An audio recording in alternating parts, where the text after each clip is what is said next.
maamulka Puntland ayaa saaka oo talaada waxay subaxii hore qisaas ku fuliyeen laba kamid ah raggii kufsaday dilayna marxuumad Caaisha Ilyas kuwaas oo horey maxkamadaha Puntland ay dil ugu xukuntay ragga la toogtay ayaa kala ah Cabdifataax Cabdiraxmaan Warsame iyo Cabdishakuur Maxamed Dige halka Cabdisalaan Cabdiraxmaan Warsame oo la dhashay Cabdifataaxna laga reebay maxkamadda ayaana saddexdan nin horey ugu xukuntay kiiskan waxaana xukmanaha saddexaad muddo 10 cisho dib loo dhigay kiiskiisa kadib markii uu sidaasi codsaday Ilyas Aadan oo ah aabaha dhalay marxuumad Caaisha maanta saaka 2 saac oo ay tahay Febraayo 11 waxaa la qisaasay laba nin oo dambiilayaashii ahaa oo Cabdifataax Cabdiraxmaan Warsame iyo Cabdishakuur Maxamed Dige baa la qisaasay maanta aad iyo aad baan anaan qisaastay waan ku faraxsanahay ninkii saddexaad maadaama saddex nin oo xukumanay ahaayeen dilkana maanta lagu wada furiyahay maxaa dib u dhigay ninkii saddexaad waxaa dib u dhigay 10 cisho dib loo dhigay waana dambiilo ahaa codsi baa jiray xagga maartay dadka ah iyo annaka waana 10 waana la hubinayaa 10 cisho in dib loo dhigo go'aankaas maadaama saxiix madaxweynaha uu dhacay yow ka yimi ma adiga go'aanka codsiga dhiibay mise cid kale ayaa gudbisay madaxweynaha gudbisay codsiga waxaa wada dhiibay aniga iyo dad oo iyaga ka tirsan baa wada dhiibnay in la hubiyo ninkaas waa anaga xageeyana dambiilo ahaa 10 cishaana la baaraya warbaahintu meesha ma joogin lagu qisaasay maxkamaynta Allah naxariistay maxaa cadeynaya baraha bulshada hadallo kala duwan baa ku jira nimankii la dilay aysan ahayn iyagii kiiska Caaisha magaceeda Allah naxariistay bal maxaa cadeynaya in arrintaasi nimankii ay adiga Ilyas ahaan in nimankii goobta la geeyay dilka lagu fuliyay ay yihiin nimankii Caaisha Allah naxariistay dilay nimankii Caaisha dilay waa wada qaanay daris baanu ahayn waanu wada hadalnay xataa way saafinay afis bay iga dalbadeen iyagoo tiirka gaariga saaran gaal shiraha aakhirun baa war jiraa baan ku yiri tiirkaana la geeyay waana la dilay labadiiba adigu goobjoog ma ahayn meesha lagu dilay goobjoog baan ahaa hataa markay dhinteen dhuunta iyo gacanta waa ka taabtay ninka haray cadeymo iyo hawl waxa jiray in ay isaga walaalkiisu la yiri DNA iskaga mid yihiin marka haddii ay dhacdo in ninkaasi uusan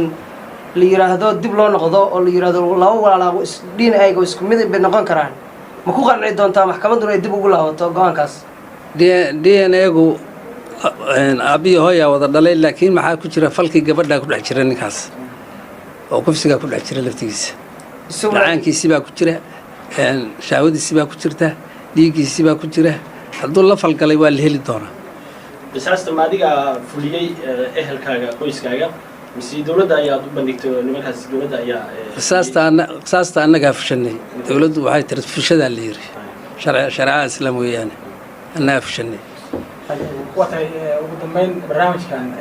iyo qaabka uu dhacay dhinaca dawladda iyo aragtida dareenkaaga ku aadan ugu dambeyn dareenkaygu aad iyo aad buu fiican yahay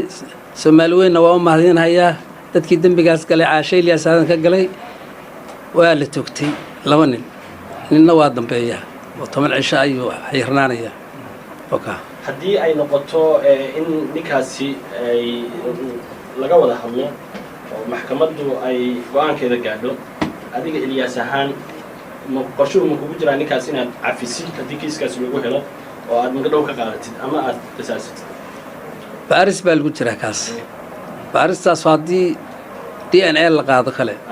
waa arkaynaa haddii wada hadal u yimaadana waa arkaynaa laakiin 10 insha Allah dib waa xiran yahay fariin maxaa uga diraysaa guud ahaan dadka ku dhageysanaya oo telefishinada ku daawanaya adigoo si faahfaahsan uga hadlaya arrintan waxay ahayd arrin muxuu ahaayay ummadda oo dhan ay sugaysay maantana aan filayno in ay noqon doonto lagu qanco aysan dhici doonin gabar dambe oo muxuu ahaayay ay dhalinyarada ay fal noocaas kula kacaan marka guud ahaan adigoo soo xoorinaya Ilyas kaaga mahad celinayna bal guud ahaan dadka waxa u cabirtaa kiiskan sidoo ahaa iyo in maxaa laga baran karaa kiiskan waxaa laga baranayaa 10 xoog leh gabdhaha Soomaaliyeedna waa badbaadahayaan oo dhacay kiiskan waana la badbaadayaa ummadda Soomaaliyeedna waa u sheegaya gidwood eedaysanaha saddexaad Cabdisalaan Cabdiraxmaan Warsame ayuu sheegay Aabe Ilyas in dib loo baari doono muddo 10 cisho isla markaana ay ku qanci doonaan wixii go'aan ee ka soo baxa maxkamadda Cabdifataax oo saaka la toogtay ayaana 17 bishii August ee sanadkii 2019 ka hor qirtay maxkamad ku taala magaalada Garowe inuu dambigaasi galay isaga oo xilligaasi cadeeyay doorka uu ku lahaa cabdifataax si fiican iga afur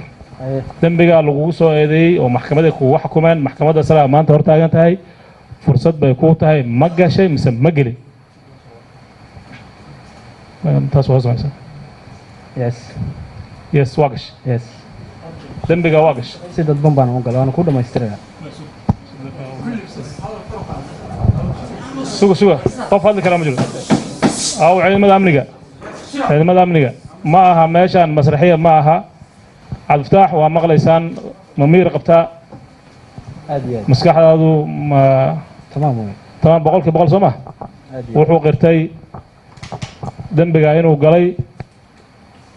waa maqlayseen dhammaan shacabka soo maqleen aamus hadalku waxaan kaa rabnaa marka faahfaahin baan rabaa inaan waxaan kaa rab ya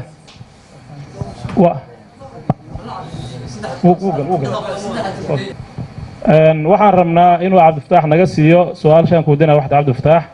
maadaama ilaahay uu fududeeyey baa dembiga aqratay iyo wixii ummadda soomaaliyeed iyo muslimiinta meel ay joogaanba muddo tiro badan geliyey dhibaatooyin iyo hawl iyo mucjiso ay noqotay gabar yar dilkeed jarjarideed kufsigeed dembi intaa laakiin la galo maxkamadda horteeda maanta a ka qiratay waxaan kaa rabaa sida dembigaas aa u gashay cidda kula gashay waxa sababay iyo meeshaa ku gasheen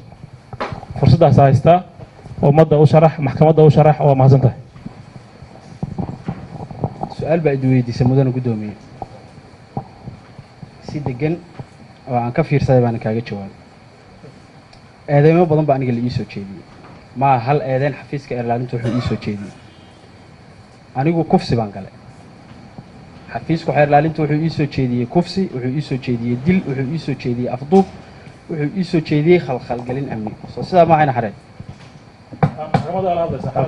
okay anigu kufsi baan galay mudana guddoomiye sharaxaad ka bixi kufsiga ay saa u gashay iyo cidda kula gashay wax dil oo aan galayna ma jirto waa ku maqalay kufsi baa gashay yaa kufsatay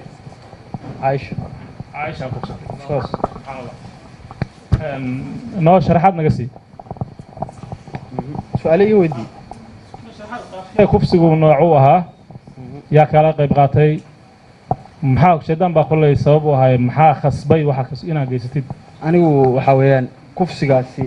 waxaa iga dhaadhiciyey igu qanciyey inaan galo goobjoogna ka ahaado cabdishakuur maxamed dige cabdishakuur maxamed dige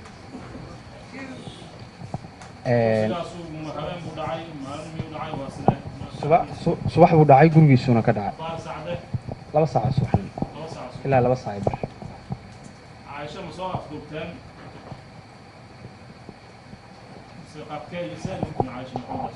caaisha isagaa afduubay isagaa gurigiisa geeyey anigu waa uu soo wacay keliya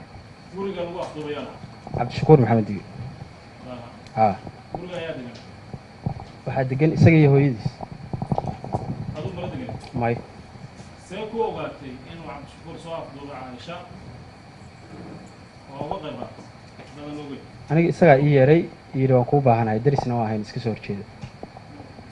su-aal jawaab ka dhigana ninkan hadalkiisa waa maqlaysaan sidee kugu yeer telefoon miya mise sugoo lugeynaya isoo dhow xaaladtahay ku yidhi nakaan waan is aragnay anoo gurigeyga hortaagan waan ku rabaa buu yidhi imo anoo gurigeyga hortaagan waan labistay waan baxay gurigiisaan ugu tegay oo qol irid banaano aniga iga soo horjeedaa waxaan u tegey isagoo qolka ku haysta caaisha waana xaqiiq waxa aan ka hadlayo anigu cid i khasabtay cid waxaa weeyaan ii hanjabtay cid isasabtay inaan xaqiiqada ka hadlo midna ma jirto waxa aan ka hadlaya waan weyse qabaa waa xaqiiq ilaahayna igu ogey waxaa weeyaan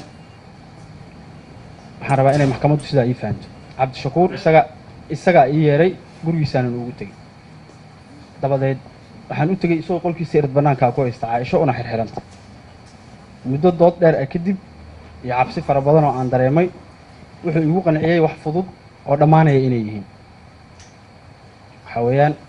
shaydaan baana ii kasbay anigu kufsi baan sameeyey goobtii faldambiyeedkana waan ka tegey caaisho oo nool waxyaabaha igu qanciya waxaa ka mid a in uu sii dayn doono markay hawshu dhammaato wixii intaa ka dambeeyana wixii aan mudano iyo se wax noqdaan la arki doono muddo saacada ah kadib goor gabalkii uu dhacay wuxuu ii sheegay in ay ka fursan weyday maadaama uu anigii iga da'weyn yahay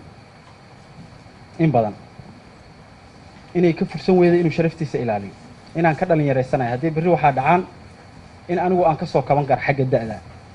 ama waxaa weeyaan xagga sharaftaba isagu wuxuu yidhi waan kaa da'weynahay haddii arrintaas ay soo bixi lahayd dhibka ugu weyn iyo sharaf darrada ugu weyn anuu igu dhici lahaa kufsiga gabadha dabadeed go-aanka weyn oo aan qaatay baa wuxuu yahay markii aad iga tagtay buu yidhi inaan dila Caaisho anoo kaligeey gurigiisaan uga tegay mudane gudoomiye raggan ayaa 25kii bishii Febraayo ee sanadkii hore 2019 magaalada Gaalkacyo fal isugu jira kufsi iyo dil ugu geystay marxuumad Caaisho Ilyas oo xilligaasi jirtay 12 sano waxaana arrintaas ay hadalhayn badan ka abuurtay guud ahaan Soomaaliya Caaisho oo markii la kufsaday kadib la dilay ayaa meedkeeda laga helay afaafka hore oo gurigooda oo ku yaala magaalada Gaalkacyo waana markii ugu horeysay xukun noocan laga fuliyo gudaha Soomaaliya kaas oo lagu dilayo rag kufsaday dumar waxaana inta badan maamulada lagu eedeeyaa inaysan tallaabo ka qaadin dadka lagu eedeeyo kufsiga lagula kaco dumarka hay'adaha xuquuqda aadanaha ayaa in muddo dalbanayeen Caaisho ay hesho cadaalad waxaana mas'uuliyiinta Puntland ay hore u ballan qaadeen in dadkii ka dambeeyay dilka Caaisho cadaalad la marsiiyo